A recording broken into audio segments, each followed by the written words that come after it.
राधे राधे दोस्तों, आज की कहानी है भगवान शिव के डमरू की क्या विशेषताएं हैं।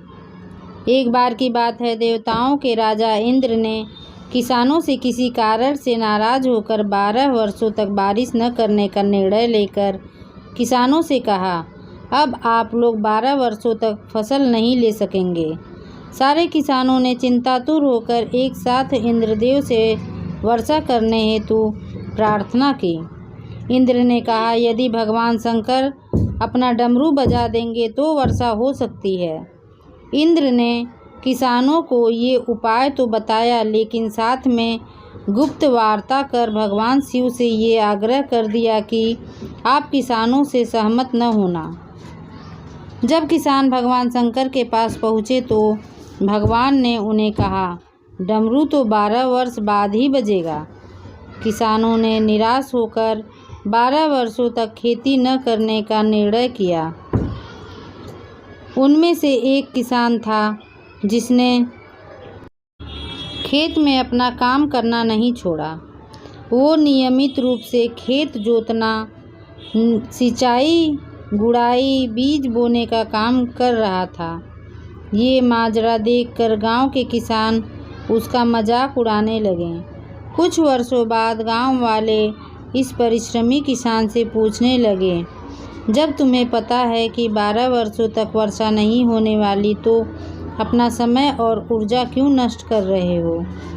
उस किसान ने उत्तर दिया, मैं भी जानता हूँ कि 12 वर्ष फसल नहीं आने वाली, लेकिन मैं ये काम अपने अभ्यास के लिए कर रहा हूँ, क्योंकि 12 साल कुछ न करके मैं खेती किसानी का काम भूल जाऊँगा।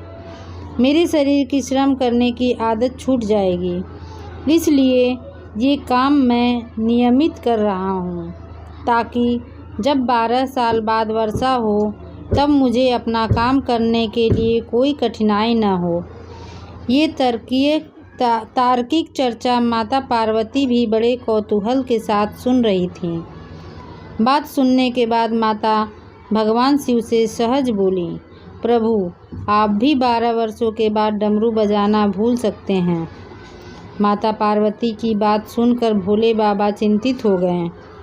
अपना डमरू बज रहा या नहीं, ये देखने के लिए उन्होंने डमरू उठाया और बजाने का प्रयत्न करने लगे। जैसे ही डमरू बजा, बारिश शुरू हो गई। जो किसान अपने खेत में नियमित रूप से काम कर रहा था, उसके खेत में भरपूर फसल आई। बाकी के किसान पश्चाताप के सिवाय कुछ न कर सकें।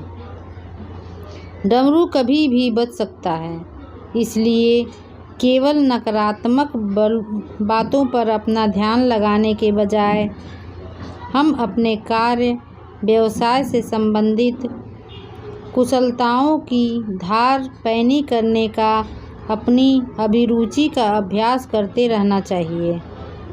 यदि आपको यह वीडियो पसंद आया हो तो वीडियो को लाइक करें, शेयर करें और भी ऐसी वीडियो देखने के लिए हमारे चैनल को सब्सक्राइब करना ना भूलें। धन्यवाद।